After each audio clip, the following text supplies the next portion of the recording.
So who's the evil bastard living inside of you? With all the opportunities that exist today, why haven't you reached your next level of income, life, and wealth? In most cases, we've been lied to. We've been told that if you find the right opportunity and you work hard, you can be successful. And that's simply not true. Millionaires, billionaires, and successful people have realized you need the foundation for wealth, the habits. And that's exactly what you'll be learning on the Millionaire Success Habits podcast. All success starts here. All right, I was hoping to get your attention. Welcome to the Millionaire Success Habits podcast. If you're just joining us for the first time, it's a pleasure, a privilege, and an honor to have you here. This might be a little different than any podcast you're used to when it has a title like Millionaire Success Habits. You might think when I create my podcast, they're all going to be about how to get the money. Well, it really is about how to get the money, how to get the life, how to get the abundance, how to get the joy. But at this phase of my life, I realize the money without the happiness, the money without the foundation, the money won't last, the happiness will never come. So I want to be the place that you go to that's the real deal. It's the place where you become a goal getter, not a goal dreamer, not a wisher. And what I know is that if we don't set the right foundation, if we don't have the right habits, if we don't have the right values, then money never comes. Or if it does, it doesn't last. Or the money comes and it might last for a while, but you're not happy. So this is the place you can come back to. You can tell your friends about, you can comment on. If you want the foundation for wealth, if you want the magic money machines, there's about 400 million of them on Facebook right now. I see all the ads make 500,000 in the first 6 months, 6 weeks to 6 figures, all these incredible ads. And listen, I am so not anti-money. I love money. Money can allow us to be a better version of ourselves. When you don't worry about money, you get to work on you, dig into the old crap of your childhood, work on your sadness, your depression, your angst, your worry, your stress, work on that. Start doing the things that can fulfill your heart, your soul. So with that, I went on that rant for a reason because I love how much this podcast is growing, but I want to be really clear. This is about success. This is about the money, but I just go upstream a little bit further than most people. You know, I heard a story once where it said a doctor pulls up to the stream and there's a whole bunch of people drowning, and this doctor's running out and he's grabbing people, giving them mouth to mouth, saving them, running out. He's getting overwhelmed, more and more people coming down. And another doctor pulls up and the doctor goes, "What's going on?" He goes, "Oh my God, thank God you're here." He goes, "Come out here and help me save these people. There's so many drowning." The other doctor that just pulls up, gets in his car and starts driving off. The doctor's like, that was saving everybody. He's like, "What are you doing? I need your help. Why are you leaving?" He goes, "Well, you could do that, but I'm going to drive upstream and I'm going to find who's throwing these people in." Think about that. Who's throwing these people in? I want you to realize that this podcast is about going upstream and finding and creating the foundation so you can be successful in all areas of your life. Not the hit or miss, not the maybes. No, the solid foundation for long-term happiness, abundance, joy, and money.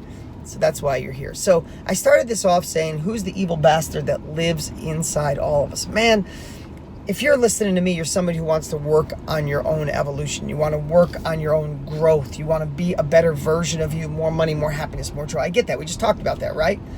But man, doesn't somebody else live inside of us? Like the past version of us, the version that school may have created, or parents may have created, or an ex-spouse may have created, or your surroundings, or the news, or society, or where you grow up. And it's like we're running away from the evil bastard, that's what I'm calling him right now, living inside us while simultaneously we're being a better version of us.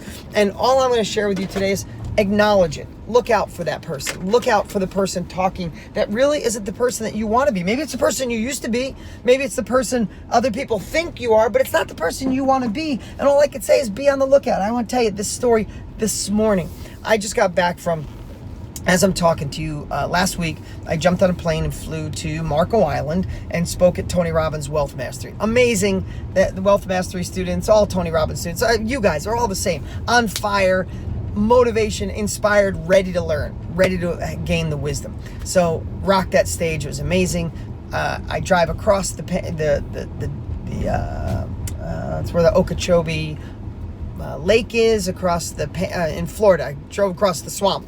God, I can't think of it. The Everglades. There it is. Oh my God, I'm not that dumb, I promise.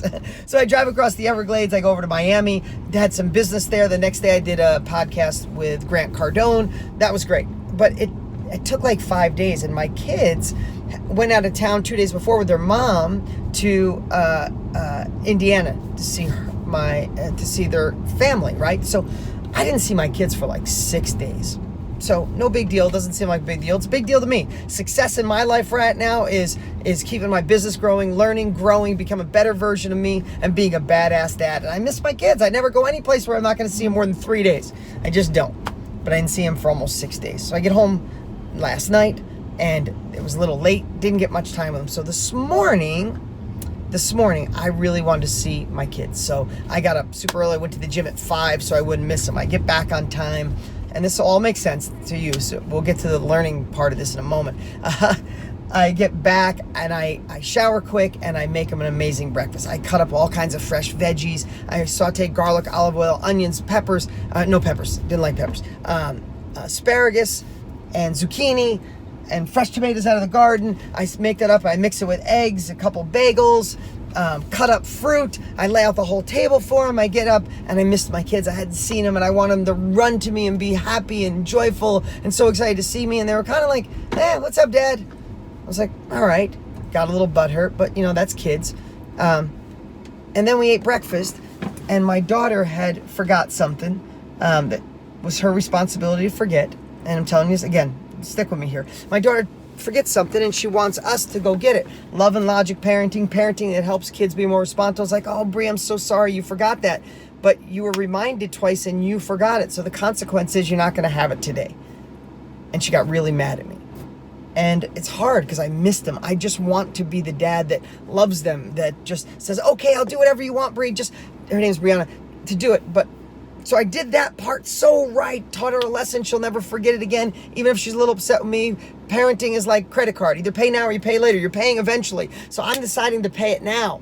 So I have such great kids. But then she got mad at me and she was rude to me. And my daughter never is. And then she went to walk by me and I went to give her a hug and she kind of pushed me away. And you know what I did? I snapped. That ugly bastard living inside of me took over, and I said to my daughter, I dropped the F-bomb. I'm so embarrassed. Yes, I swear a little bit, but never in front of my kids. I was like, don't fucking treat me that way, Brie. I don't deserve it. And I was rude to her, and she started to cry. It's a terrible parenting moment. Terrible. But that was the little bastard that lived inside of me. That's how I was raised. That's how my dad talked to me. That's how my dad treated me. Dad's a great guy. That's how he learned. He'd knock stuff off the table. He'd flip out, yell, break shit, punch the window, break the windshield while we're driving. I didn't even know he lived inside of me. Still there after all these years. This is what I do for a living. It's my own daughter. I love her more than any other human being on this earth besides my son. And I did it. And as soon as it popped out of my mouth, I could have leaned into it and go, nope, that's who I am. As soon as it popped out, I stopped. I was like, oh my God, that's not me. That's not the man I want to be. That's not the example I want to be. That's not who I am. I composed myself and I went and sat with my daughter and apologized and told her dad made a monster mistake. I said, yes, I missed you. Yes, you should have not forgot your thing when you were reminded 3 times. No, you shouldn't be rude to your dad. But none of that gives an excuse for me to act the way I just acted to you, Brianna. That was really a bad parenting moment. And I said, I'm sorry. And I'm a little shaken by it. She says, I accept your apology, Dad. And amongst her tears, she gave me a hug. I even called her on her way to school, to summer camp. And I apologized again. But I'm upset with me. But I'm going to feel that pain today. Because that ugly little bastard living inside me, that rude bastard living inside me, I want him dead and gone forever. So my point to you is, remember that it lives inside of us. Remember there's old ways, things we were brought up, things we were taught that are here. We're working on our growth. You're listening to me because you want more. But that person still lives there. And when it comes out, acknowledge it and figure a way to kill him once and for all. And we can do that by just being aware of it. We can do that by saying different words. We can do that by taking pauses. We can do that and look how that makes us feel compared to doing it the opposite way. We can read more. We can learn more. We can learn from those doing it at the highest level possible instead of our own trial and error. Do exactly what you're doing. Thanks for letting me share my personal story today. That was what was on my heart. I learned a big lesson. I hope you learned a lesson from it. And remember, all success starts here. All success starts with the foundation, the rules for success, and then you can plug anything you want on top of it. Listen, if you like the video, make sure you click subscribe right now so you never miss an episode. And while you're there, click the notification bell so you'll know when the next one goes live. You can always follow us on Instagram, and if you don't already have Millionaire Success Habits, you can grab it for free at deansfreebook.com. Remember, all success starts here.